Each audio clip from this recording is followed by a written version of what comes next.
After over 2,000 episodes and a $100 million deal, Joe Rogan has hosted some of the wildest theories on Hollywood deaths and government cover-ups. And that's only the tip of this colossal iceberg. Number 10. Joe Rogan and Tim Kennedy on hunting Hitler. Let's begin with the time Tim Kennedy came to Joe Rogan's podcast and started talking about his new show, where he's basically investigating the death of Hitler. And what he found is creepy, to say the least. Kennedy's show, Hunting Hitler, is about finding out if Hitler ever escaped Germany, and that's only the beginning of his conspiracy theories.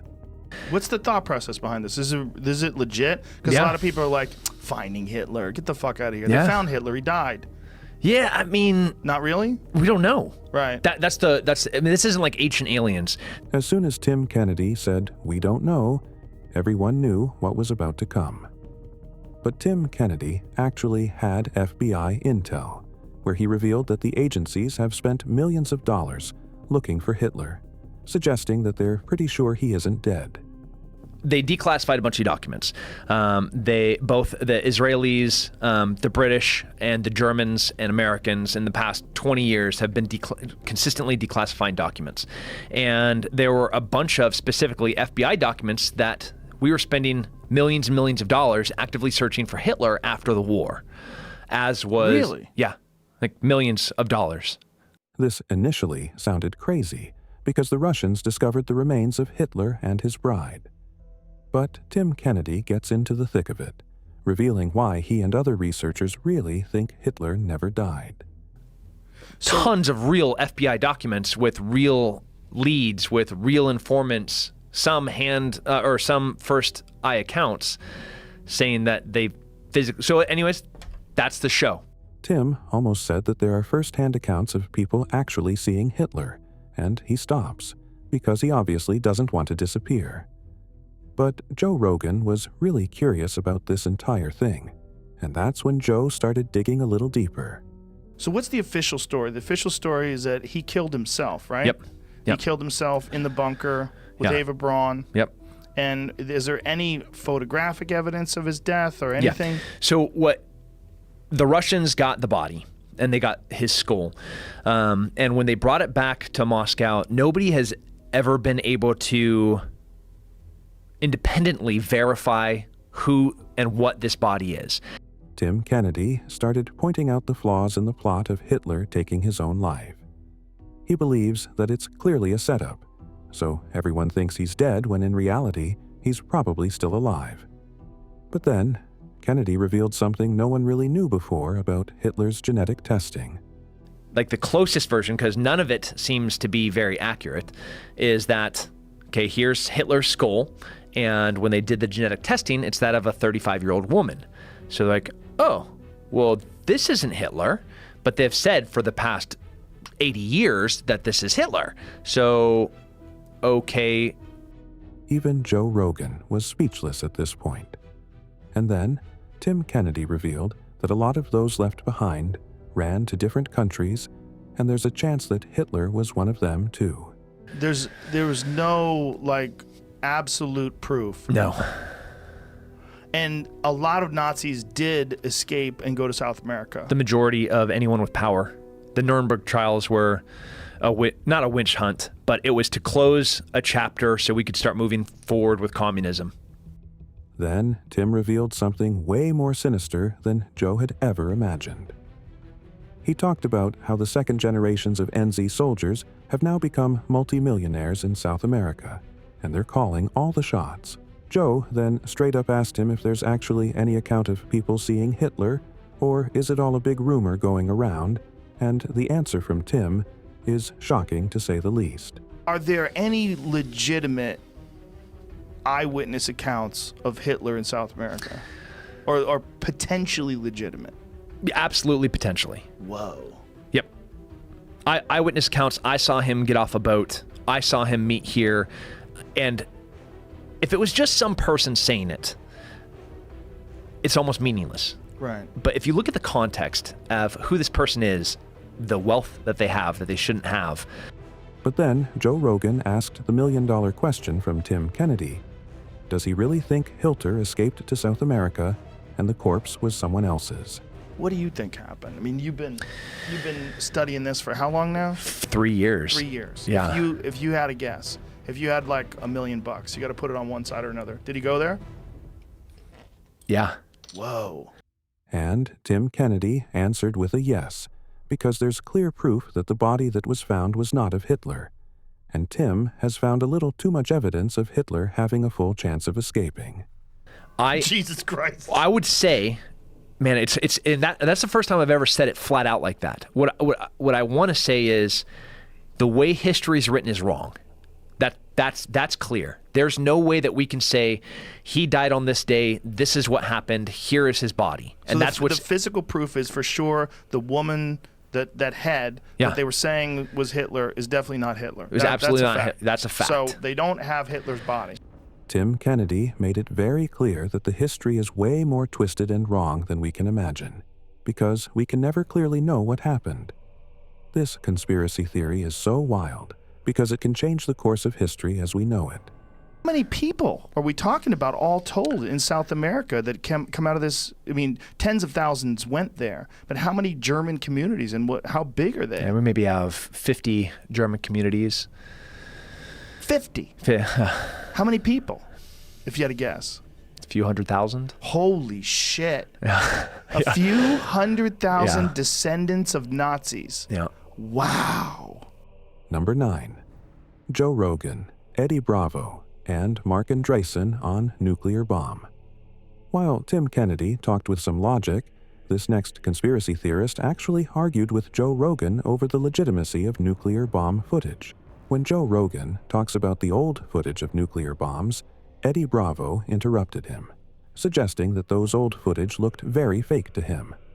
The fact that the government's nuclear tests most likely killed John Wayne and a shitload of actors from fucking cancer in the desert. They were dropping bombs not knowing what the fuck they were doing. And there's plenty of evidence that they didn't know what the fuck they were doing. Yeah. If you watch the videos of old nuclear test site with soldiers running towards the blast, have you seen those? Yeah, I've seen those. They're fucking insane. You think It looks like I don't know. It just like all that old footage looks like it doesn't look authentic. It looks like they faked all that shit. That's when Joe Rogan asked Eddie if he thinks the blasts never took place. And this is when Eddie says the most outrageous thing. He suggests that nuclear bombs don't even exist. There's a conspiracy theory that nuclear bombs actually don't exist, that they never actually figured it out, but they realized that the threat of nuclear bombs is good enough. But Eddie, you can see the bombs. Joe Rogan tried explaining to Eddie that something like this can't be faked, at least not to this scale, but he kept repeating the same conspiracy theory, saying that we can't really know if it was actually the nuclear bomb that went off in those footage. Did you ever see the one where they dropped the bomb in the ocean and they didn't know how much of a blast it would create? But what I'm saying is, they didn't have the fucking ability to fake this when they did it. But all I'm saying is, how do you know it 1940s? wasn't just a regular powerful bomb? Like, how do you know by watching a bomb go off? But how do you know it's nuclear if you watch the bomb? Pull up the nuclear I don't know. test. I don't know what a nuclear bomb looks like when it blows up. Eddie simply says to Joe that for believing that a nuclear bomb exists, you'd have to believe in something that someone else said. No one can actually go and verify it. I know that Because you can do people- tests. I don't know. You can do tests with those instruments. But I've never done those But tests. you Have can. you? You can't. I have. I don't know. You can. Can you? I don't know. But Eddie, You this can, is, though. This You're is not not willing to, something that but you're you can. studied in. I'm saying I don't Right? know. I know, but I'm saying I don't know. But I'm saying telling I you, don't, you can. How can people look at a bomb? You're saying someone else figured it out. How can you look at a bomb and I think you're thinking about shit the wrong way. And then, Eddie even refused to believe that they ever dropped the nuclear bomb on Hiroshima and Nagasaki, suggesting that you can never really know what kind of bomb it was. And this argument got so intense that Joe Rogan actually had to pull up the clip of the actual blast. But to question it like it's not real is ridiculous. They killed how many fucking people in Nagasaki and Hiroshima? How do you know what kind of bomb that was? Watch this. Watch this bomb. Aren't there Watch still it. Look at this. I don't know. Dude, How do you know if that's what kind of bomb that is? That is the craziest amount of power you could ever imagine. I could never imagine something that can blow the ocean With a dynamite? mile into the sky. Okay. And at this point, even Joe Rogan was tired of arguing with Eddie and straight up called him crazy for believing that nuclear bombs don't exist. Question This the is world. why it's frustrating, because you don't want the answers. You just want to question everything that the, in air quotes, government says.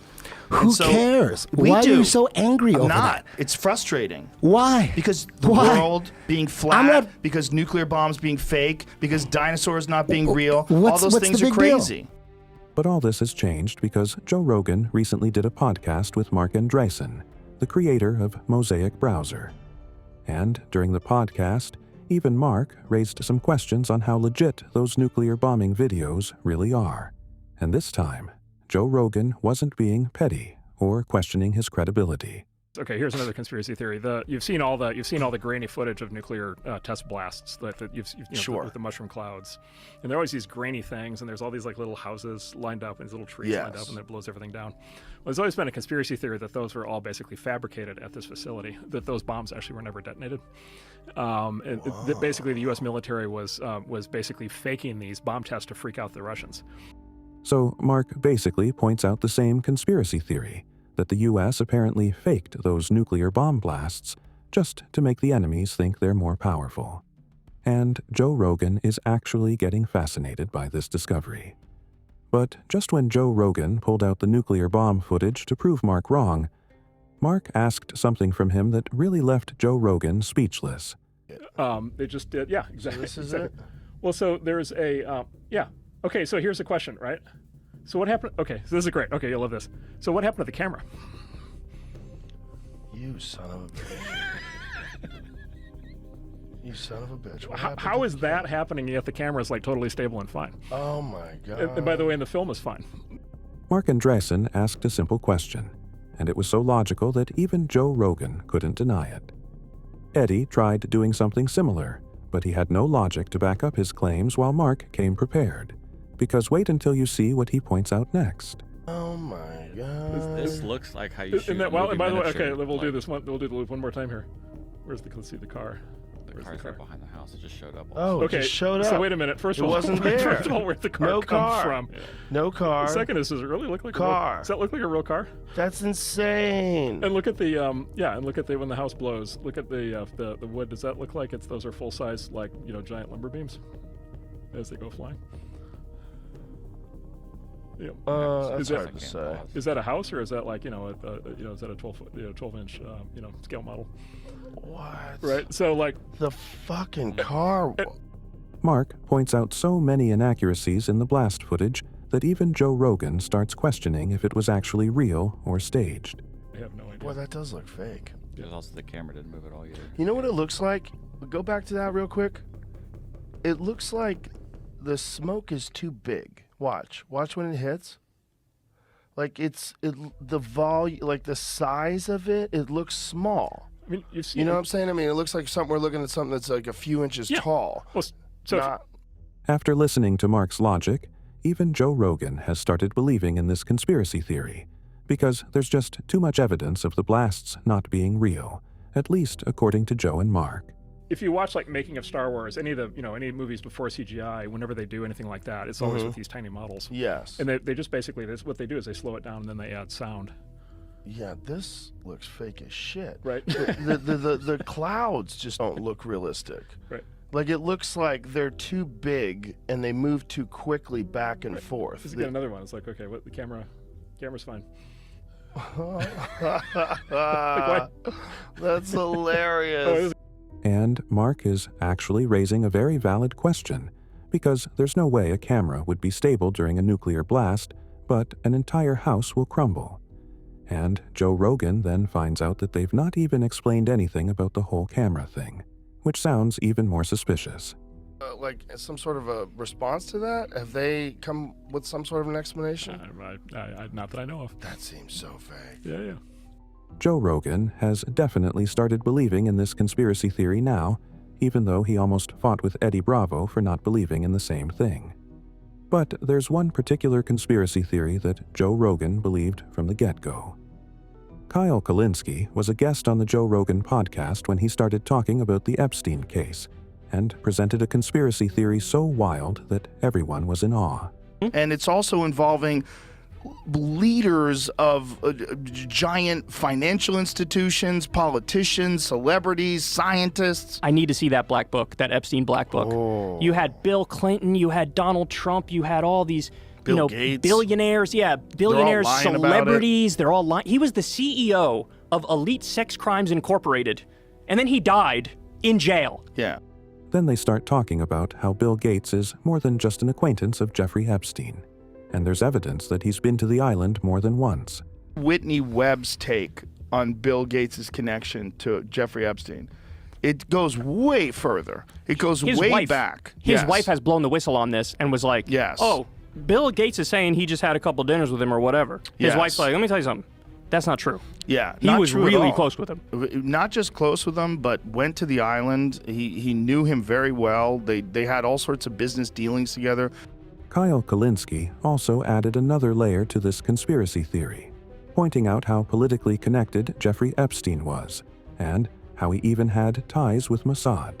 I've seen some pretty convincing stuff that Jeffrey Epstein was actually Mossad, Israeli intelligence. I've seen that too. Yeah, there was an article, I forget where it was. It may have been Daily Mail, which is a questionable source, but they were talking about how Jeffrey Epstein was meeting with like a former Israeli prime minister. Yeah. So, I mean, he also was meeting with the U.S. president too, of course. But I think there's some reason to believe that this guy, because if you have dirt on everybody, why do you have dirt on everybody? Kyle also talks about how Jeffrey Epstein's death was just pushed under the rug, and no one took it that seriously, when the guy clearly had the dirty laundry of billionaires, kings, and even prime ministers. They obviously wanted him gone, so he became the scapegoat for literally everyone. That they murdered that guy in jail, and it's just like, sweep. Yeah. That's all done. And by the way, let's concentrate on Ukraine now. Yeah, nobody actually believes he killed himself. I haven't met anybody left wing, right wing, center, apolitical. Everybody's like, that's kind of sketchy. Yeah, I've met some people that believe it, but they have a reason to believe it. It's like they have this like vested interest in wanting to believe Yeah, it. It's the skeptics. Yeah, not even necessarily skeptics. It's like maybe they have some weird connection to it that they don't want you to know about. They want to make it look like it's not that big a deal, and they got him. Then they go on to discuss the evidence that people have gathered over the years about Epstein not actually taking his own life and being strangled to death by the agencies. Ghislaine Maxwell came out recently and said, I don't think he killed himself.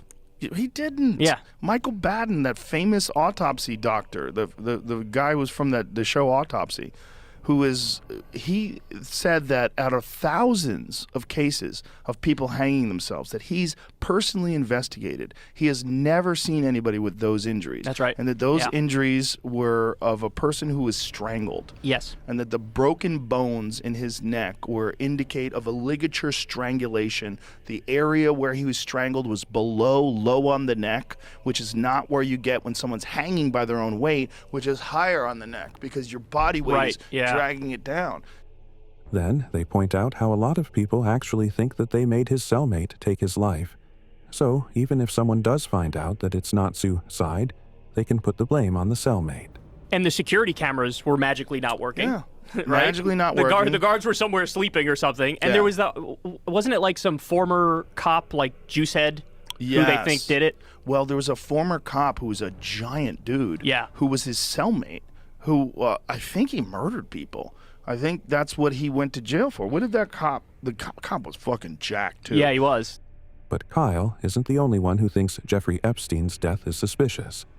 Because when Tim Dillon was in Joe Rogan's podcast, he also found it outrageous to believe that the guy took his own life, when clearly billionaires and the most powerful people of the world were after him. I don't think that Barr, the Attorney General, has any real desire to get to the bottom of what happened. I mean, this is clearly, obviously, sexual blackmail. Epstein was involved with intelligence, whether it's U.S., whether it's Mossad, it's somebody. His island was a honeypot. He had powerful people in compromising positions. He was probably like an access agent where he would give these intel agencies access to insanely powerful people, ex-presidents, people like that. So there, if you don't want to open up that wound because it's never going to stop bleeding. Tim Dillon points out how even the court doesn't want to dig too deep in this case because the government agencies and even the billionaires aren't going to like that. And guys like Barr, who are this is a guy that's participated in multiple cover-ups. He, I don't think he has any really interest in, he's a lifelong government official. You could say deep state, you could say whatever it is, but he's just a career. His job is to protect the interest of these power factions in Washington, these government agencies. There's no way they open this up. And there was no way that they could have had Jeffrey Epstein in open court pointing fingers at maybe prime ministers and presidents. It would tear countries apart. It would be the biggest political scandal in our lifetime. And then Tim Dillon asked the biggest question, where Ghislaine Maxwell was. Ghislaine was Jeffrey Epstein's assistant for years, and she obviously had to know what her boss was up to. But she went completely off the grid, and that's what Tim and Joe discuss next. But what Joe reveals is something no one thought about before. You know what I mean? Like somebody just might have called in favors for this. Where and is said, hey, just hide. Yeah, where is Ghislaine Maxwell? Oh, that bitch is in Brazil. Yeah. Somebody said she was in L.A. Yeah, she was in L.A. at an In-N-Out Burger with a fucking book. And they staged a photo. CIA agents. Yeah. And they released a staged photo. And I don't know what the fuck. She was thinking like, oh, America will forgive me if they see I'm eating fast food. I don't even understand. No. She was trying to release a message. Oh, okay. Yeah, she was reading a book about CIA agents that had been murdered. Yeah, but what's the point of that message? She was trying to say he's a fucking intelligence agent. Right. So Joe Rogan basically believes that Ghislaine is trying to give us a hint that Jeffrey Epstein was a CIA agent all along, and he was giving intel on celebs, politicians, and prime ministers to the CIA. And they used him until they could, but he knew too much at one point, and that's why they had to take him out. I think it's hard for people to understand that like elements of the CIA or the Mossad would condone the abuse of children to get leverage and information on people, but that's kind of what's happened before. Yeah, I think they just figured, look, these 15, 16-year-olds, they're going to keep their mouth shut. I mean, we're talking about when this happened. This is all a long time ago, right? It wasn't that long ago. Like, how long ago did it start? I mean, it's 90s, it's been going on probably for very decades, but... Right, but my point was when it initially got started, they probably didn't have the internet. Joe Rogan and Tim Dillon take this conspiracy theory further, suggesting that the intelligence agencies linked with Jeffrey Epstein didn't mind putting minors at stake if they got information on prime ministers and billionaires in return. They obviously needed to assert control, and having leverage on everyone was the only way to do that. And the shocking part was, they even had leverage on royals like Prince Andrew. Some of his answers were so crazy. Yes, well, if my attorney advises, I will testify. He's like, I don't know. When a man has sex, like he went into this whole thing that was just completely, he was clearly had a relationship with Epstein that wasn't good. I think Epstein knew how to do it. You know? I mean, and so did Clinton. So did a lot of these people. Clinton. Tim Dillon and Joe Rogan also talk about Bill Clinton's link with the Epstein case and how they flew together frequently. And it obviously wasn't weather and movies they'd talk about during those long flights. Clinton flew with Epstein all the time. 26 times. Yeah. And I've been telling people, I haven't flown with my mom 26 times. I haven't flown with anyone 26 times. Yeah, maybe Jamie and I decided we maybe flew together 10 times. So this entire thing with Jeffrey Epstein definitely has more to it than the agencies let on. But wait until you hear this next conspiracy theory, which is even worse. So Joe Rogan called Bob Lazar on his podcast, and Bob is the man who worked close to Area 51 for several months, until he was tired of hiding the truth and finally decided to expose everything. Used to work at Area 51. And Area 51, you went like, huh? Well, we want to be accurate. Okay. Area S4. S4, okay. It's about 15 miles south of Area 51. Bob Lazar claims that while he was working in Area 51, he saw an aircraft, which was very confidential, and he was only allowed to see it once, that too, for a scientific experiment of sorts. I did get a chance to look inside the craft on only one occasion, and this was important because where the reactor sat might have been critical to how it operated, since everything operates without any interconnection, so the placement of components might be critical. So they allowed me to go inside and look at it. He claims that the aircraft didn't seem like it belonged to humans. In fact, it was the most unusual-looking craft he had ever seen because of how it was made, and how it didn't have any order. So you get inside this thing, and it's designed for something that's much smaller than a human being. Yeah, you can't really stand up till you get to the very center of it. And how tall are you? I'm 5'10". And what do you think this was designed for? I'd say something close to half my height. Wow. So these little 3-foot tallish creatures. Yeah, and the seats were small too. I mean, obviously it was made, for something small. Bob further explains why it's very unlikely that this aircraft was used by humans because of how it was built. He also suggests that even the technology of the craft seemed much more modern than what we see today. But there is no, there's nothing else in there. There's just seats, the reactor, and some of the subcomponents. There's no control panels. There's no bathroom. There's no decorative components or artwork or anything that you would recognize or trim. I mean, it's just a very bare bones thing. You're not seeing any screens? Well, there are archways around it that are part of the superstructure, and that one of the archways can become transparent. When I was in there was another group working on one of the archways. Bob Lazar also talks about how he wasn't allowed to ask questions about the craft from anyone because it was highly discouraged. You're not allowed to ask questions? No. They work on the buddy system, so I can only exchange ideas and talk to Barry. Now, this really interferes with science, because science is based on free discussion. And ideally, you get a bunch of guys together, exchange ideas, work on problems, and that's how things move forward. But they're so over-the-top concerned about security, they split everything off, and everybody becomes stagnant. It just destroys any of the progress you can make. Joe then talked about how there were more than 11 aircrafts that Bob saw in Area 51. And then Bob went on to explain the shapes of those unusual aircrafts. Now, you said there's 9 of them, and you got a brief glimpse at the other ones. How were they different?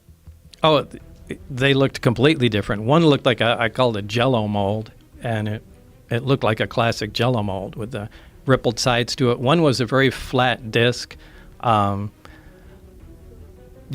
a straw hat or something like that. That was sitting up on its edge, and the thin part of it looked like a projectile had been fired through the edge of it. So I don't know if they were attempting to see if the metal could be penetrated. Bob also explained how they were running different tests just to examine the reactor they found on this aircraft, and how there was no explanation on how it worked, other than the fact that it worked on an element that they didn't really know anything about. So they were pretty clueless about the whole thing. What did you do while you were there? If you're looking at this object, this reactor, and you can't figure out what it is or how it works, other than the fact that it works on this element that we don't even know about. Sure. I mean, the thing was what you do with anything. If you're trying to analyze it, all you can do is perform tests. And all we did is try and come up with every kind of test we possibly could. Bob revealed that they were shocked to find out that this reactor actually breached a lot of laws of physics, and there was no way they could make something of this sort on their own, because the scientists were struggling to actually understand what this thing really was. It violated a lot of what we thought was impossible to violate. I mean, one of the first laws of thermodynamics, essentially any machine, any device that operates always makes extra heat. Nothing works at 100% efficient. Even the headphones you're wearing, anything that takes power, some of that power is going to be converted to heat, and it's just wasted. This didn't. We looked at, back then we had infrared cameras. They're different today, but back then you had to pour liquid nitrogen into the camera to cool the sensor down and get these infrared images you've seen. But it never got, no matter what the load was on the reactor, it never got above the ambient temperature, which is impossible.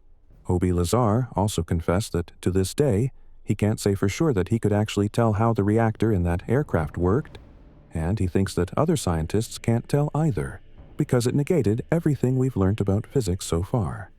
So you were seeing what it could do, but you couldn't ever figure out how it was doing it? No, not really. We really could only use come up with a best guess, and Now, I can't say we really that I could absolutely state for certainty how anything actually worked. Then, Bob talked about how he actually saw the craft taking off, because they were running some test runs in Area 51, just to see if the aircraft actually works.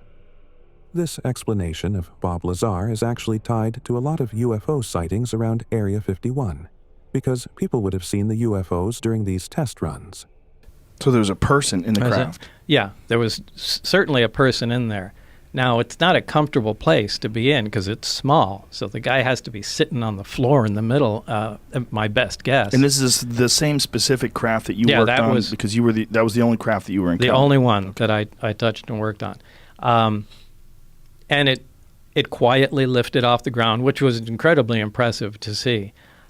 Bob also explained how he had no idea how they were in contact with the UFO thing, because it completely bent the radio waves, and despite that, they were talking to the person inside via radio. So there were a lot of things that Bob Lazar didn't really understand about the operations of this UFO. It shouldn't be possible to communicate with a craft that has an envelope around it that's distorting all forms of energy. But they were apparently in contact with it. Somehow or another, so through some unexplained way that they didn't bother explaining to you. Mm-hmm. George Knapp, the investigative journalist, also claimed that he has heard similar stories from people that actually confirm what Bob Lazar has said over the years. So this UFO thing might not be a conspiracy theory after all. Who knows question, but goddamn, I wish more people from S4 would come forth. If Bob really did work with all those people and they really were briefed the same way he was, if we could get more of those people to talk, that would be utterly fascinating. Well, your show has a big reach, so maybe this time somebody will hear it Straight and come up. forward. Did anybody ever reach out to you that claimed to also have worked with Bob at S4? George Knapp also revealed that he once stalked a guy who worked closely in Area 51. And finally, the guy started opening up and telling him about the things he saw at that place. He said that they eventually told me that they had a live alien out there, that I could not go public with this until after he died, that they had craft, that it was in a special spot. Originally it was at Indian Springs, which is now Creech Air Force Base, and then it was moved to Area 51 when 51 became active. And then there was a very small group that tried to analyze this stuff. They didn't know where it was from. They didn't know how we obtained it. He said this thing was alive, and that they eventually were able to communicate with us. So George Knapp just confirmed Bob Lazar's conspiracy theory about Area 51 not only having UFOs, but aliens that are actually alive. But this conspiracy theory actually makes some sense, while this next one would leave you questioning everything. In this next podcast, Joe Rogan had Graham Hancock, who talks about how it's actually impossible, even today, for scientists to build the Great Pyramid. And this is only the beginning of his conspiracy theory surrounding the pyramids. How to do today. Archaeologists will tell you they could build the Great Pyramid, but I defy them to do that. The Great Pyramid is literally impossible. It's something that doesn't make any sense. It certainly doesn't make sense as the tomb of a megalomaniac pharaoh, which is what we're told it was. Graham Hancock thinks that the Great Pyramids were actually made to communicate with the people of the future, and they have a hidden message inside that we haven't been able to decode just yet. And it incorporates all kinds of interesting math. It incorporates pi, which again is supposed to have been discovered by the Greeks. It incorporates the dimensions of the Earth on a particular scale. There's a lot about the Great Pyramid which suggests that it was intended to transmit information to the future. And that's one of the reasons why it's so big and so enormous, and why we keep on finding new chambers and passageways inside the Great Pyramid. There's a thing called Scan Pyramids, which is now going on, which is using the latest tech, and they've identified a second Grand Gallery above the Grand Gallery. He further explains how the Great Pyramid is revealing itself, and how a few years ago we didn't even know a second chamber and corridors inside the pyramid even existed. But now we know there's a second one above it that hasn't been explored yet, and that's a result of Scan Pyramids. There's corridors and passageways that we didn't know were there. So the Great Pyramid is gradually, bit by bit, revealing its secrets, and it's almost as though it was waiting for a time when human beings were ready to receive those secrets and had the ability to decode them. During another podcast, Graham once again was Joe Rogan's guest, and they talked about the conspiracy theories surrounding the technology of the Great Pyramid. Now, the Great Pyramid of Giza is probably the most stunning of all these ancient structures. And the stones are immense, and some of them were cut from a quarry that's hundreds of miles away. How do you think they did that? Well, some of them, the granite in the Great Pyramid comes from more than 500 miles to the south. If you look at the famous King's Chamber, its walls and its roof are, the ceiling of the King's Chamber are all made with gigantic granite blocks. Graham Hancock pokes fun at the explanations surrounding the Great Pyramid and how scientists assume they built it. However, Graham explains that at those insane heights, there's no way any of those explanations would work. Graham believes that they either got some extra help or there's some technology that's now lost. Those blocks on the roof of the King's Chamber weigh 70 tons each. Now, Egyptologists will tell you that, they could move heavy blocks because they put them on wet sand and they push them along on wet sand. Well, maybe if you're just at ground level, that will do. But when you're 350 feet above the ground, as you are in the King's Chamber, that won't do at all. I don't know how they did it. All I know is they did it. I don't think anybody knows how they did it, how they lifted those stones, how they brought them up to that level. I think we're looking, again, at a lost technology. And it was this ancient apocalypse 12,800 years ago that wiped that from the human memory banks. Graham also adds another layer to this conspiracy theory, suggesting that an apocalypse actually wiped all memory from humans. So, the technology that actually created the pyramids was lost due to extreme disasters. Then, Randall Carlson also joined the conversation, talking about how they're soon going to discover something really big, and that there are ongoing investigations, all in secrecy, just to find the hidden truth of the pyramids. There are people who've been working on these things for decades now, basically in secret. And I've had the privilege of talking to some of these people over the last 6 or 7 years. And right now, as we're speaking, there's a group of people who are basically going to open source a whole lot of stuff in the next 3 months. Graham Hancock then talks about the technology with which Egyptians were actually able to move blocks and lift them up from the ground. He says that such accounts are present in Egyptian history, and that's probably one of the lost technologies. I think the key thing is we're looking at technologies that are not the same as ours. Yes. And that's partly that's why archaeologists can't see them, because they're looking for us in the past, and they're not open to the possibility that there are whole other kinds of technology that could be used. Right. I always go back to the ancient Egyptian traditions that speak of priests chanting as these huge blocks were lifted into the air. Were they using some kind of sound effect, some kind of use of sound that was able to manipulate matter? We know that sound can manipulate matter, as a matter of fact, but they're lifting these blocks. Again and again, it appears in ancient Egyptian traditions. The notion that we could lift huge blocks with sound seems absurd to archaeologists, and yet it's there in the traditions of the Egyptologists. And what Randall's talking about now.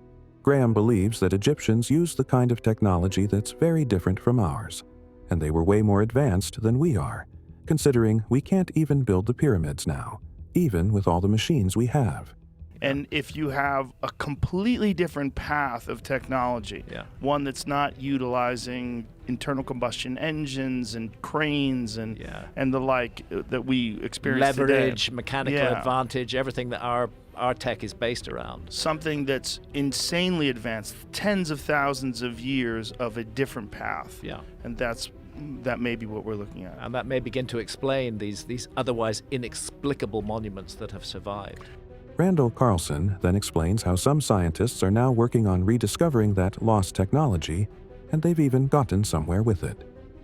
He explains that all the elements vibrate, and by knowing their vibration frequency, these scientists have been able to control them, and they think that the Egyptians did something very similar with those gigantic blocks. And so through this technology, they're able to move stones or cut stones or all the above? All the above. And even transport them? Whoa, what is all this? Well, this is the model, and this is diagramming all the frequencies of the elements. and what their vibrational frequencies are and the numbers that measure those frequencies. Graham Hancock ends the discussion by saying that we aren't really ready for technology that's this advanced. Even if we find that lost tech, we'll try to build weapons with it. And that's probably why the Egyptians made sure to hide their technology well. And it's they who are in charge of this frightening, terrifying technology. We just aren't mature enough as a civilization to manage technology like that. You have to get that level of maturity. So this conspiracy started with Joe Rogan, Dave, and Ian talking about what could have caused the Maui fires, and they start by discussing the possibilities. And as soon as things get hot and everything turns brown and it stops raining, that's when fire season happens. And a lot of it is fucking idiots throwing cigarettes out the window. Sorry. A lot of it is people that are camping, homeless people start And fires. gender reveals. Yeah, You know, they have that's right. they have the fireworks at the gender reveal. Yeah. Everybody loses their house. From the get-go, all three of them believe that there's something much deeper at play in the Maui fires because of how terribly the authorities responded, and how no one was willing to actually give water to reduce the scale of fires. Oh, you mean in Maui? In Maui, the yeah. Maui thing's crazy. Yeah. Because the Maui was power lines downed. Oh, that's Power what it lines. was. And wasn't Then response time terrible, too? It was non-existent. Yeah. They never had non-existent. anything like that happen there. Yeah, but there was also a lot of problems. Like the people didn't want to release the water because the water is owned. Like there's water rights, and I think Oh, the wow. water was going to the rich neighborhoods where the golf courses are. Joe Rogan then points out how everything that could go wrong did go wrong, because no one was really paying attention to the Maui fires until things got too out of hand and it became a huge thing on social media. And there's also like, how the fuck do you have a place that's this windy where you still have exposed power lines? That seems insane. Man. That seems insane. Like every time those things fall down and you didn't clean up any of the brush around it. One of the guests had this conspiracy theory that the elites actually caused the fire, just so everyone living there could leave, and they could sell the land. But Joe Rogan had an even better conspiracy theory. Wasn't the conspiracy that they were trying to get it out of there so they could sell the land? Yes. The crazy conspiracy is the direct energy weapons conspiracy. People think What? that those fires. What the fuck? Yeah. What is this? Bro, the real tinfoil hat dudes, they'll corner you. Like, what do you think about the direct energy weapon in Maui? Joe Rogan then explains this direct energy weapon theory. He talks about how a lot of people do believe that the government used a direct energy weapon to cause the fire, which is why it spread so quickly. There's apparently the government has the ability, according to the conspiracy theorists, of and maybe even some real people, of having these things that they call direct energy weapons. So it's almost like a laser beam. And I know that these are things that they're working on. I know these are things that are probably top secret because it's always been discussed. There's been studies on how to do it, and there's been papers written on it. So the conspiracy theory is that they lit those houses on fire on purpose with direct energy weapons. And if you had a blue house, with a blue ceiling, that the blue ceiling would somehow reflect against this energy weapon and stop your house from burning. No way. Oh, yeah. Joe Rogan then explains that a lot of people are coloring their roofs blue because they believe it will cause the laser beam to deflect, and they'll probably be safe from it. Conspiracy theorists literally painting their roofs blue to protect them from direct energy weapons. Jamie, please Google this. Joe Rogan then looked it up and found out that something similar to these direct energy weapons is already under testing at the U.S. military. So there actually could be some truth to what these conspiracy theorists have been saying about the Maui fires. I think it's true. It's like what you said, lasers. So there's videos of U.S. government talking about direct energy weapons. Yeah. In very broad terms. It's only like $15 a shot. But they don't. It's true. No, they were Really? saying that It's this will cheap? be the best way to shoot down missiles and drones. High energy lasers and high powered microwaves. Oh, Boom. so they just shot that thing? Nice. He then moved to the actual conspiracy theory that the residents can't even rebuild on that land. They're not getting insurance money, and how it all seems to be a cover-up of something much bigger. Here's the real conspiracy about the fires. They haven't done any rebuilding. Those people, they weren't allowed to have insurance inspectors go in there. I don't know if they can now.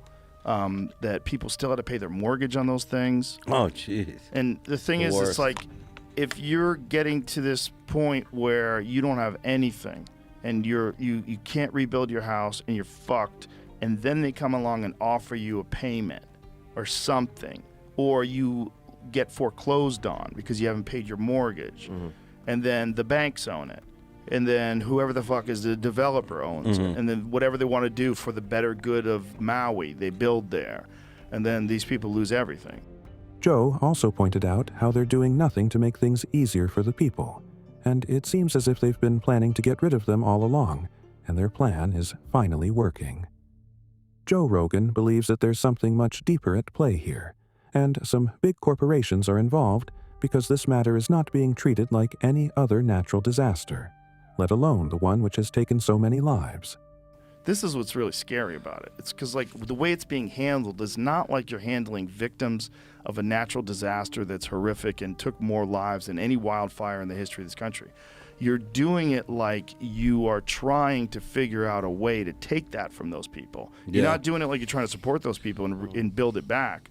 You're doing it like if you know what's really going on. You're not asking for financial aid for these people to deal with their mortgages, and you're not asking for aid from the government in one of those giant Ukraine bills. They also talk about how the authorities are probably pushing people to the edge by not giving them any compensation and only giving them a one-time payment of $700. They probably want people to give up their lands so they could buy it at much cheaper rates and rebuild. They declared an emergency. I know when it happened, like a federal, like that usually means they can activate all federal funds. And bro, those people got a one-time payment of $700. Jesus that's Christ. an outrage. One-time payment. Didn't we get more for stimulus checks? Maui fires being deliberately caused is something that's been widely discussed, and there are a bunch of conspiracy theories surrounding it. But this next object is so sacred that people even avoid making conspiracies about it. Joe Rogan once again sat with Graham Hancock, and this time Graham talked about a much more complicated subject, the Ark of the Covenant. He revealed that there are people who still believe that they have the Ark with them, and they actually guard it with their life. Right up there in the highlands of Ethiopia. And then they have an ancient church, the Church of St. Mary, Cathedral actually of St. Mary of Zion, where the Ark apparently was kept for hundreds and hundreds of years. Before that it was kept elsewhere, and then now it's been moved into a chapel that stands next to St. Mary of Zion Cathedral. Graham further explains this conspiracy theory, suggesting that they pick one particular person to guard the Ark. And this job is so gruesome and demanding that a lot of the guys don't even want to do it because then they'd only be free when they die. And that chapel is guarded by armed men. The whole town is an armed camp that is protecting what they believe to be the Ark of the Covenant, but it's guarded particularly by one guy who is the official guardian of the Ark, and he's elected by other monks to be the guardian of the Ark, and several of them have run away when they get that election, because once you're elected as the guardian of the Ark, when the previous one has died, you're going to be kept in that chapel forever. You'll never be allowed to leave it. So they're close to whatever this object is. They're close to it. Graham also talks about how most of those guards eventually go blind, and they actually blame the Ark of Covenant for causing this blindness. But no one is allowed to go anywhere near it, so there's no way of actually confirming it. And I met 3 of them over a succession of years because their mortality is once they're appointed, they die very soon. And they all had these cataracts over their eyes, and they all blamed the object in that chapel, whether or not it's the Ark, for causing their blindness. Wow. So it's and no one is going in there and trying to get to the bottom of it? They won't let you? They won't let you. Graham also talks about how the Ark of Covenant is actually believed to be something that's beyond our understanding, but that's also highly advanced. What's in there? I mean, if we really find out the Ark of the Covenant was an actual object. I think it was an actual object. And you think it was some nuclear something or another? Like, I don't know what it was. I think it's what is rightly described as an out-of-place artifact, because if you look at the description in the book of Exodus, the very precise dimensions of it, I think in modern terms we'd say 3 feet 9 inches long by 2 feet 3 inches high and wide. It's got a layer of gold, it's got a layer of wood, it's got another layer of gold. It's very precisely specified, like a blueprint in the book of Exodus. Joe Rogan is actually surprised as to why no one has actually investigated the thing, because it's not a small matter. But Graham tells him that Ethiopia is the only country that strongly claims to have the Ark of the Covenant, but they don't let anybody actually see it or verify. That this object is so precisely specified and is reported to have done these terrible things. It's just insane that we know where it is. Well, we know that I believe Ethiopia has a very strong claim to it, but that's all I can say because I've not seen it myself. I've been right outside the door of that sanctuary chapel several times. But he also talks about the possibility of Ark of the Covenant being highly radioactive because it has literally caused guards to go blind. And then Graham reveals what one guard told him and how it's so closely related to what he read in Exodus about the Ark. And so 3 different people you talked to have cataracts from that. Yeah, and they all blame the Ark. And one of them, it's a resonant phrase, which sticks in my memory. I asked him why, and he said the Ark is a thing of fire. Just that. Did he describe it to you? He did describe it as a box, rather like the biblical description, unsurprisingly. Graham also talks about the conspiracy theory of whether Ethiopia actually has Ark of the Covenant, and he actually talks about how he thinks they could have it because of the history of Jews, and how ancient Jews came to Ethiopia, so there's a chance they also brought the Ark with them, just to protect it and keep it away from the public eye. Yeah, the fascinating thing is that Ethiopia is the only country in the world that actually claims to have the Ark of the Covenant, that it's central to religion and culture in Ethiopia today, that there's much to support that argument, particularly in the form of the Falashas, the Ethiopian Jews, and their very ancient traditions about how they got to Ethiopia in the first place. In context of all of that, I think Ethiopia has a very good claim, very interesting claim, and that's why I wrote a book about it. Joe Rogan also talks about how it's fascinating that the Ark of the Covenant is a real thing, and if this conspiracy theory actually gets proven, it could completely change the way people look at the Bible. Yeah. Because if we found out the Ark of the Covenant was in fact a real object and we know where it is and it does match the description in the Bible, that kind of changes everything. Now all of a sudden the Bible is not just stories and myths. The Bible is some sort of a historical record. Yeah, well, let's not forget that one of the world's best-known flood myths also comes from the Bible, which is the flood of Noah. After this podcast with Graham, Joe Rogan did another one with Michael Waddell, where Michael also talked about the Ark, and suggested another interesting conspiracy theory about how the Ark of Covenant could also be under the Catholic Church. Some people speculate it could be under the Catholic Church. I heard that. Like in the Vatican or something? In the Vatican, yeah. And they then, got a lot of shit in the Vatican. Oh my goodness! Have you ever been there? No, I haven't. But I heard you talk about you went and had the guide and said it was amazing. So he basically believes that whoever had the Ark of the Covenant, the Vatican people took it from them and are now hiding it so no one finds it. It's incredible. They have so much. They have billions of dollars in art. Like, where'd you guys steal all this from? It's back in the Roman days. Joe Rogan also talked about the radiation and where exactly it's coming from, because that's actually really suspicious and raises more questions than it answers. If these guys really are guarding it in Ethiopia, like, what is the radiation from? Like, why do they all get developing cataracts and radiation sickness? And we've all watched Harrison Ford try to find it. Exactly. It's so fun. In another podcast with Mel Gibson, Joe Rogan asked him if he knows something about the Ark of the Covenant conspiracy theory, and he started talking about the wildest of things. And all the stories are, if you even touched it, you'd fall over, you know, because it was constructed electrically somehow. Yeah, like, what is that? What's in there? Why is it giving people cancer if they're really protecting it? I think it's the actual structure of the container it's in that is the problem. That's my thought on it. I could be wrong. Mel Gibson also goes on to suggest that this entire conspiracy is linked to a place where Jesus gave his life, and where Abraham sacrificed his son. That Golgotha, the place where the crucifixion happened, it's called Golgotha, the place of the skull, because that's where Adam's head is buried. Really? Yes, and that it's also perhaps the same place. And it tells you it's kind of in the same area where Abraham almost sacrifices Isaac. So it's interesting. And just when you think these conspiracy theories couldn't get any wilder, Joe Rogan came with a podcast that no one expected. Joe Rogan called Billy Carson on his podcast, and they started off by talking about the fascinating discoveries that the archaeologists have made over the years, and the tablets they've found, which actually suggest that there's something they were trying to tell us. They're specifically talking about these ancient tablets, which are, to me, Yeah. some of the most interesting things about ancient history, particularly what came out of ancient Sumer. Yeah. Ancient Sumer, when you look at their tablets and like, what are they saying, and why would they dedicate so much time to talking about this stuff? Joe Rogan is actually very fascinated by the Anunnaki tablets because a lot of the things in there are very absurd, especially the little humans with tails, because that would suggest something extraterrestrial.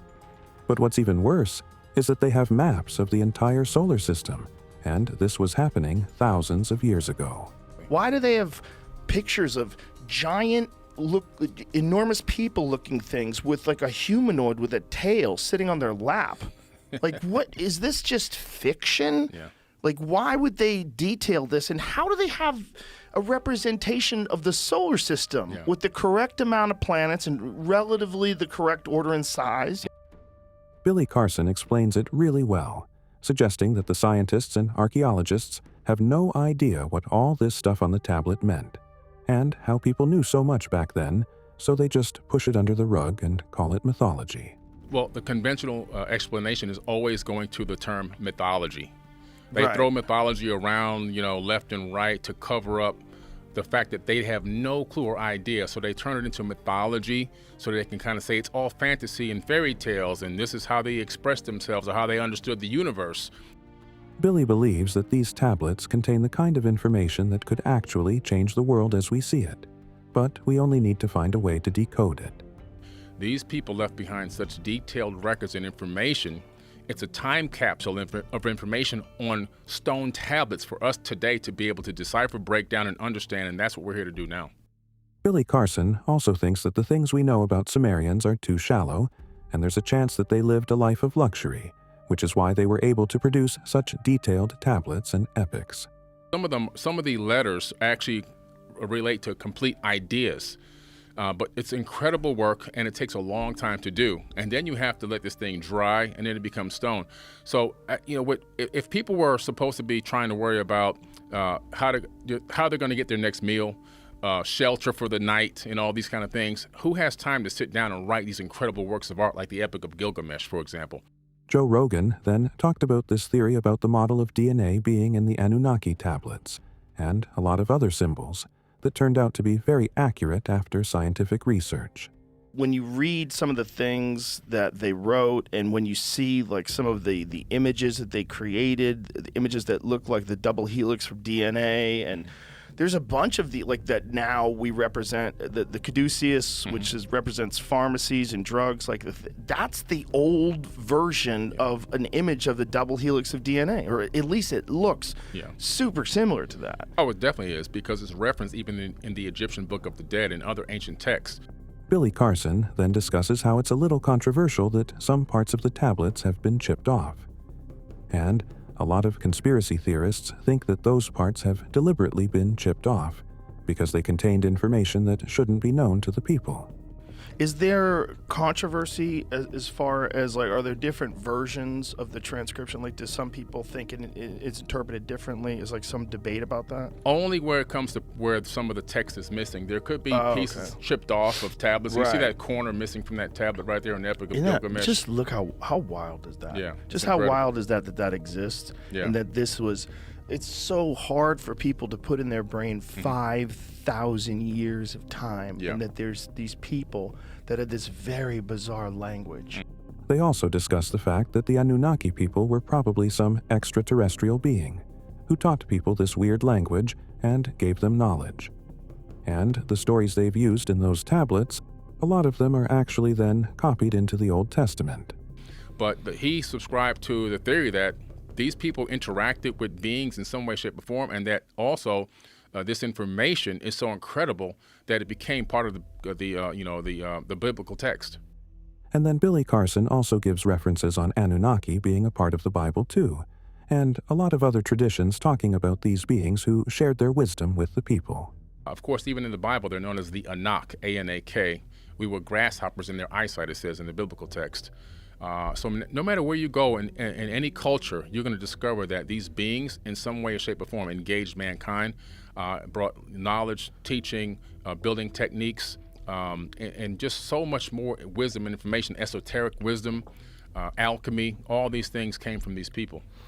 Joe Rogan then discusses another very controversial conspiracy theory that talks about Anunnaki beings actually being the ones who created modern-day humans for labor because they were this advanced. And now, humans have forgotten about it, but they're still doing the job Anunnaki assigned them to do. So the craziest version of this story is that they genetically engineered us out of lower primates and put us here to mine gold. Right. And then established different types of civilizations and taught us how to build things, taught us all these different things. And enough time has passed that we've kind of forgotten. The reason Joe Rogan talks about this conspiracy that Anunnaki created us is based on a theory that they needed gold particles to save their atmosphere. So they created humans to dig gold for them. And then, Joe Rogan reveals a shocking discovery that actually approves the scientific part of it. Now, when you read Zecharia Sitchin's book, he talks about this in the 1970s. His description of it was that they needed to suspend gold particles in the atmosphere because their atmosphere was being destroyed. Right. Then you move to like somewhere around the 2000s when climate scientists start proposing this idea of suspending reflective particles in the atmosphere. Billy Carson also talks about how there's been a recent discovery where archaeologists have found gold mines that are over 200,000 years old. And at that time, there was basically no use of gold. So what they were even trying to do with it is beyond understanding. When I started looking into this gold thing myself, and here's what I came up with. So when you start analyzing the text, you discover that there was an encampment in a place called South Africa at Adam's Calendar. Okay. Now at Adam's Calendar, there's actually the very first gold mines discovered. They're dating them back to about 200,000 years ago. And that's incredible because there's a building there that looks like a worn down structure. Now in the tablets, it talks about the fact that the Ijiji, who were the working class Anunnaki beings who were cleaning out the Euphrates and Tigris River so they can create irrigation and create a bustling civilization. But this is where this conspiracy theory gets really interesting. Because according to the tablets, initially there's only one group of the Anunnaki people who does all the work, and they don't want to do it anymore. So they revolt. And according to Billy Carson, this is when they decide to make modern-day humans. What's crazy is they go to war, they get ready to go to battle, and then Enki says, I have an idea that will stop this war. There's an existing being on this planet, existing, not something that doesn't exist, existing. We can add our essence to it with a slain god. So they're talking about taking the DNA or genetics from one of themselves and mixing it with the DNA of the hominid that was here. Billy Carson also dug deeper into this conspiracy theory, revealing how it's in the tablets that they inserted a worship gene inside humans, and that it's recently been discovered that there actually is a worship gene that technology can control and switch on and off. To get us to take orders from them, they inserted something called a worship gene, which was just discovered recently, that human beings have a gene inside of them that can be turned on and turned off. It can be turned off in a laboratory setting. It can also be turned off with a magnetic field around your head. And when it's off, you don't want to worship anything outside of yourself. You look inside, and when it's on, you look to get something from the outside. So this is incredible. Joe Rogan ended it by talking about how it might seem ridiculous to a lot of people that someone would create an entire race just to do their dirty work, but he points out that Russians tried doing exactly that during the war. And for people who think all this talk is really crazy, I want to put into perspective that we talked about this the other day, that during which war was it where the Soviet Union was experimenting? It was scientists in the Soviet Union, correct? They're experimenting with creating a chimpanzee human being hybrid that they would probably send to war. Yeah. So, as crazy as this conspiracy theory sounds, it's actually closer to reality than we could think. But if this didn't open your eyes, the next one would surely do. So, in this next podcast, Joe Rogan sits down with Jimmy Cassetti, and they talk about the lost city of Atlantis and the conspiracy theories surrounding it. Joe Rogan started the conversation by revealing that the Earth was probably hit by a comet of sorts, which ended the advanced civilizations of the time. But this is only the beginning of this discussion. and this concept that somewhere in the roughly around 11,000, 12,000 years ago, we were hit by a series of comets. And it's pretty evident that that's a fact. If you do the core samples of the Earth, they find this nuclear glass all over the Earth that exists in that time period. And it seems like something happened that reset civilization. And there's very little evidence of advanced civilizations before that up until recently, up until the last couple of decades. Jimmy Corsetti then starts talking about how the Atlantis city was actually based on multiple kingdoms, and they had ties around the world. And Atlantis has always been the big one. That has been the one that everybody talked about, was this incredibly advanced civilization, and no one can figure out where it is. Right. Or if it was real. I think that Atlantis, because surely that wouldn't have been necessarily the name just through like the change of language, over, let's say, 12, 13,000 years ago, which would be the time frame. So like surely there would be several different changes of language, but I think it represented a civilization that was doing great things. They were more global than what many people think would be possible. Atlantis was said to be a kingdom made up of, or an empire, made up of 10 kingdoms. Jimmy then talks about the very core of where this conspiracy theory around Atlantis came from. And he says that Plato first talked about it, but he got the story from his uncle who had traveled to Egypt. And essentially that they were obliterated by a cataclysm as passed down by Plato, although it's worth mentioning that Plato got the story of Atlantis from Solon, who was his uncle separated by 6 generations. But what most people don't realize is that Solon had traveled to Egypt, and so it's the ancient Egyptians is where that tale comes from, which makes it even more bizarre because I would argue that the most spectacular ancient civilization is the Egyptians. I mean, no disrespect to the Romans. Hard to deny. So it's pretty clear that the kingdoms of Atlantis had some sort of trade relations with ancient Egypt. Jimmy Corsetti even pulls up the pictures of a site during the discussion. This is the site where they've found these really fascinating rings and salt deposits in the middle of a desert. And Jimmy, along with a lot of other theorists, believe that this is where the lost city of Atlantis was. When I first saw this, I was like, what the fuck is that? By the way, you see that white, all those white blemishes? That's salt. This was under the ocean, and people, let me just say, you mentioned Randall Carlson and Graham Hancock. I love them. And I know for sure that they don't particularly think this is the site for a few different reasons. So let me say there's absolute doubt. Even I am not 100% certain. I'm not even 100% certain Atlantis existed. What I am certain is that humans were doing spectacular things in a cataclysmic event happened called the Younger Dryas and reset something for somebody. And Jimmy actually sent his friend to this site, just to confirm that it actually is salt on the structure, and it was salt. So it just meant that there was salt water at this location at one point. All that white is salt. In fact, I had a friend, Josh Sigurdsson, that went out there and tasted that shit off the fucking ground. That's salt. Because a lot of people say, this was never under the ocean. And I'm like, all right, you see all that? Even Randall Carlson himself, which let me just say, he, for a few reasons, doesn't, he favors the Azores. He doesn't think this is likely to be the location for a few reasons. He favors what? The Azores, the island chain, which would be, it's. And he thinks that was Atlantis? To him, he's partial towards that. And then they talk about how big these circles are, and as it turns out, the size of these is pretty close to that of a city. When you see this, people have to imagine that this area was once green, and that because one of the arguments I make is that the fact that that salt is on top of that dirt, to me, is indicative that the ocean flowed over here far more recently than what people think. How wide is this structure? Okay, so these concentric circles. I meant to bring. I brought a laser. Do you have a laser pointer in here? No. It's okay. So the circles themselves is about 14.5 miles across. However, if you go the complete shebang, the whole circle itself is just shy of 30 miles. So the whole thing is 30 miles, which would be like the size of a city. Right. Jimmy Corsetti also discusses this theory about Atlantis having millions of people who spoke all the languages, which would mean that people from other countries also came there for trade. And the rings, according to Jimmy, are actually big enough to be home to millions.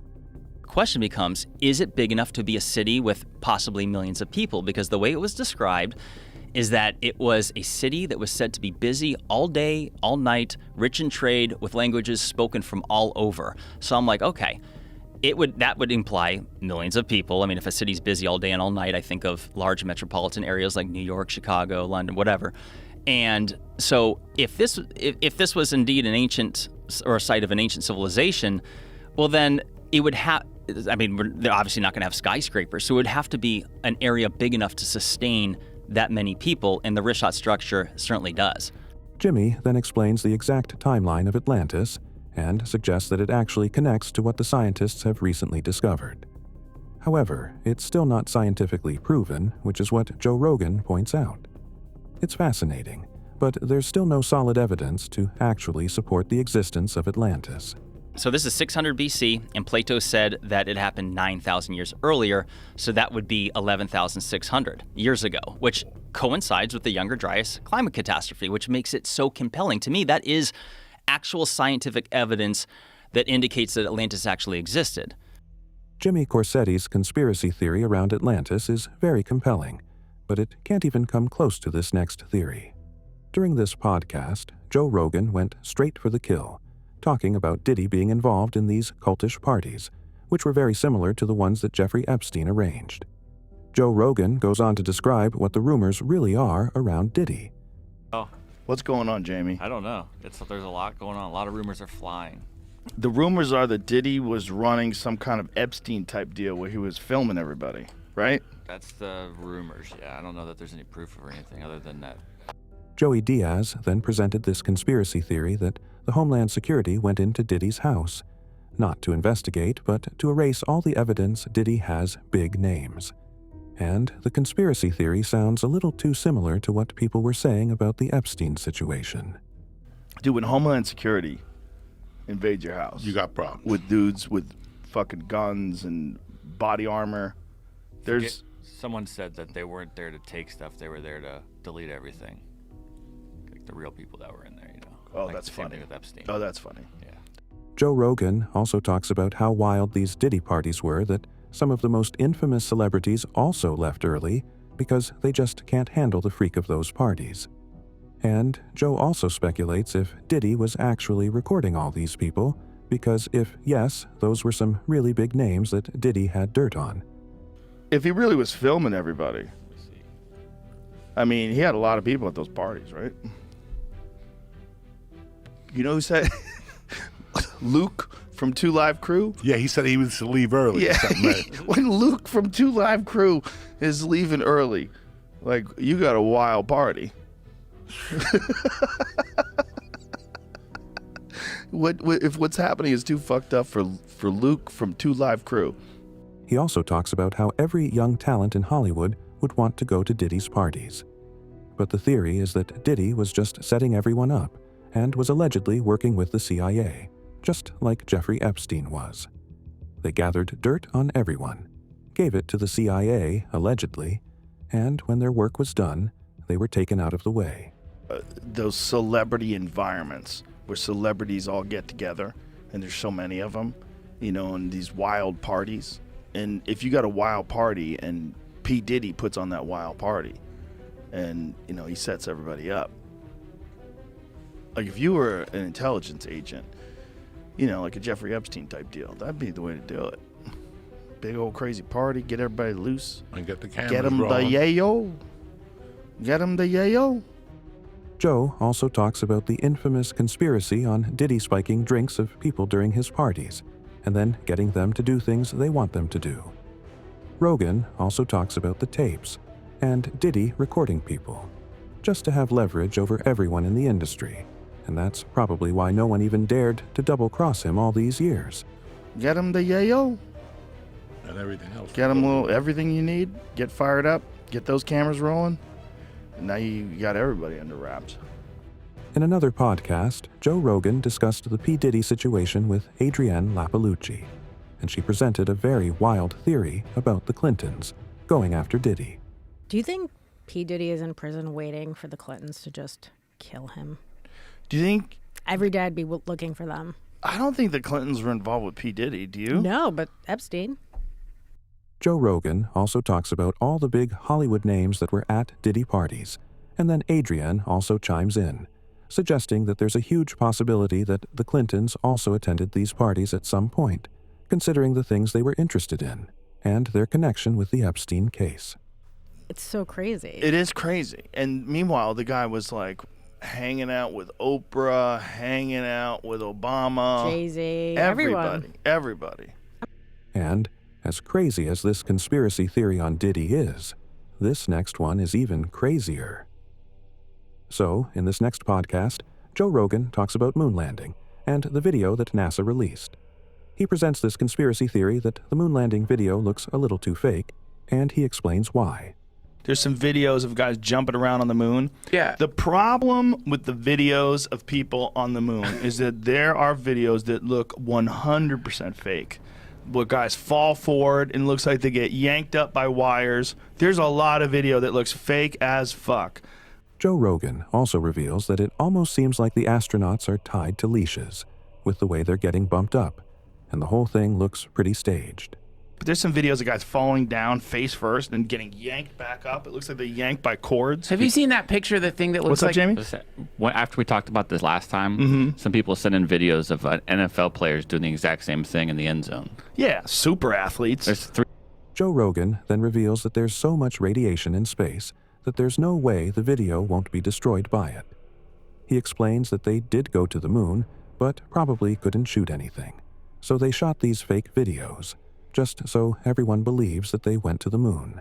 You're seeing in a lot of those moon videos, looks like someone's defying physics. Like they pitch forward and they bounce back up. I think they shot a bunch of shit.